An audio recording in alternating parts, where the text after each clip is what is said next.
All right. First of all, great crowd. I mean, they gave us the energy. That was awesome. No one else in the Big South has got that kind of home court advantage. So we really appreciate that. Really proud that we just stuck together. I mean, obviously we hit a little funk the last couple games, including the Charleston Southern game, but proud of our team sticking together when we got a little tight there with about 10 minutes left, and it was a one-possession game. We stuck together and we decided to get stops, and that's going to be the key to this thing for our team is getting stops. I saw a clear difference in our energy defensively. And then lastly, we got to give Chase a ton of credit. I mean, if you talk about being player-led, okay, this guy is leading our culture up, down, over and around, like he's doing everything. And him coming in and making those 5 threes is not separate from what he's doing in the locker room and what he's doing with our guys. So really proud of him, really proud of the team sticking together there, and good bounce back win.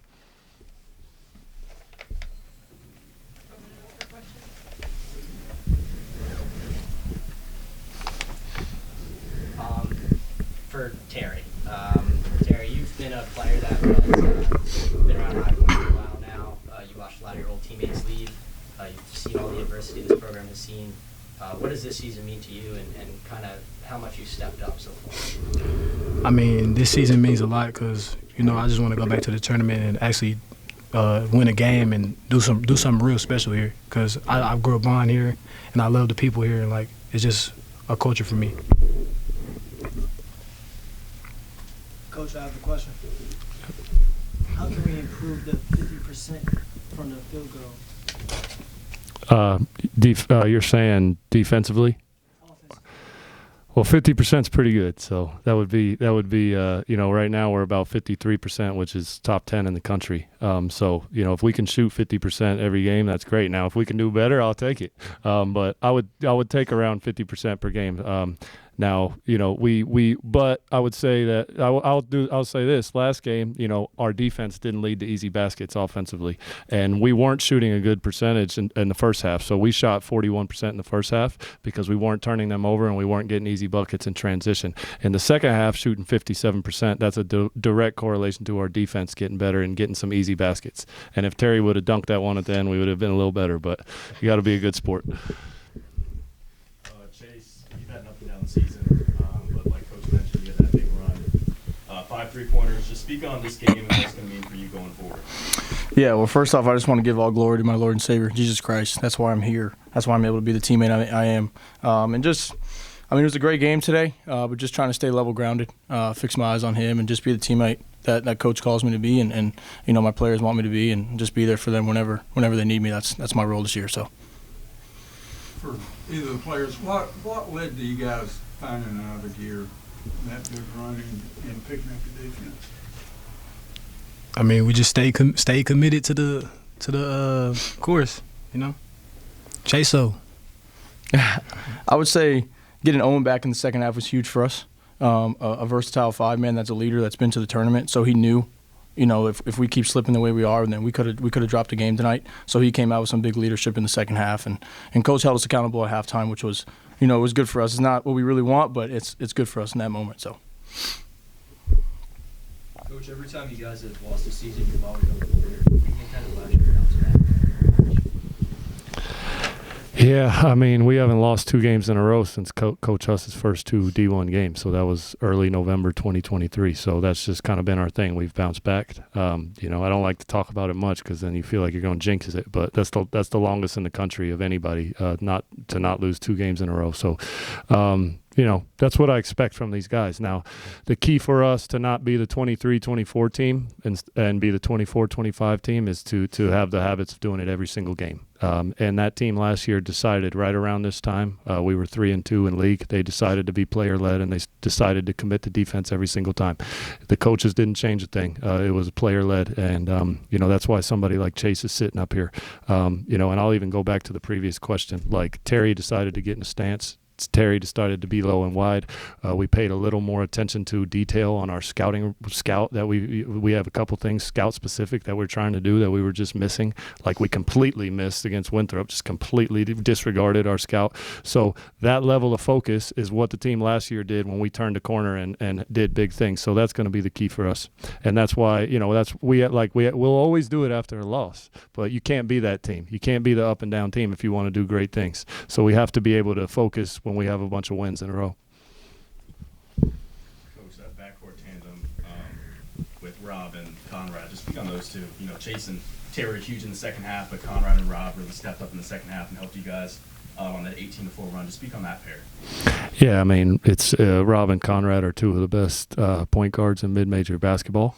They can play at a lot of levels, and I mean, they're two of the best assist-to-turnover guys in the country. They're two of the best turnover guys. I mean, Conrad's not only almost a 3-to-1 assist-to-turnover, but he's a 50, 40, 90 guy, which is very, very hard to do. And then Rob, Rob has been struggling to shoot a little bit, but what he has done is he's had a lot of leadership qualities that we've asked him to step up and lead these guys, and he has really started to do that to where he's has a positive effect on our offense, even when he's not shooting it that well. Now, I think he's going to turn a corner because he is a great shooter. We were just in our head a little bit today, probably because of last game's performance. But once we get over that hump and Rob starts making some shots, I mean, he could be he is one of the best guards in this league. So to have two of them on the same team is great. Can you talk a little bit about Rapinoe's plays in the second half? You got Owen. Yeah. Deflection. Yeah, I mean, Owen is a phenomenal defender. I mean, I didn't even see he had 7 assists, 0 turnovers. Owen is a special player, and he's kind of just letting other guys have a little bit bigger roles because all he cares about is winning. If he wanted to say, hey, I got to get these numbers every night, he can do that. But he has one focus in mind every night, and that's winning. Tonight, we got a little stagnant offensively, and we needed him to create some offense. And he did that with those 7 assists. He did that in the second half at Winthrop. So he's just a guy. He's just a big-time culture guy that we all love, and he's a phenomenal defender. He's had a couple fouls like early in games. Some of them are on him, some are a little iffy. But we just need him to be ready to go in the second half because he's a closer for us. Yeah, he had that tonight, and Scotty ran into foul trouble. Did that have any effect on you in the first half? I mean, probably. We need one of these bigs off the bench to really step up and be ready.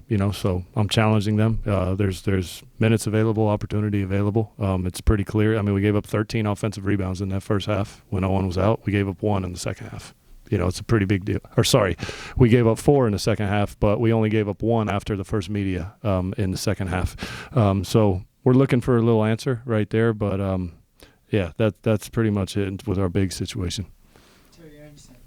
You recorded a double-double with 22 points and 12 rebounds.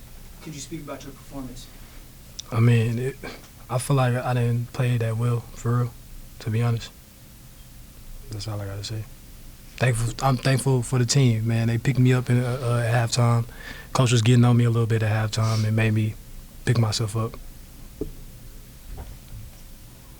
A question for Terry. It's evident that you and your guards have strong chemistry just by the way that they see you through the back door, like when you're open. Can you elaborate on your team chemistry on the court and off the court and how y'all were able to build that? I mean, off the court, we just have a lot of fun. We might go eat, go to like laser tag, and just do stuff like that. So that's how we built that chemistry for real. And on the court, they got good vision. These are the top guards I ever played with. I mean, no shade to none of my other guards, but they're really good guards. Coach, you only had a 4-point lead going into half. Can you walk me through what you're saying to your guys at halftime? At halftime, the message was rebound and stick to the game plan defensively. I mean, we did neither. I mean, heck, they got a rebound lying on the ground because we didn't have our hands up when we had 3 guys right around the basket. I think those last few minutes are the team we want to be. I mean, that when we've dominated people, we've done that for 40 minutes. So once again, it's got to be player-led at this point, and we will. We have high character guys, and it's next to impossible for young men to, and forget young men, any person to win a bunch of games and keep their edge. Like, that's just human nature. But we're gonna continue to fight human nature on that, and I'm proud of these guys for always bouncing back after the loss. So we've noticed that Williams hasn't played in the last 5 games after this game tonight. Is there any reason for that? Williams. Who? Fletcher, yeah. So internal team thing that we're dealing with. We expect him to be back though. Yep. Thank you, guys. Okay, thank you. It's like Williams. Forgetting somebody? Demar right away. I was like, Demar's in Boston. Yeah.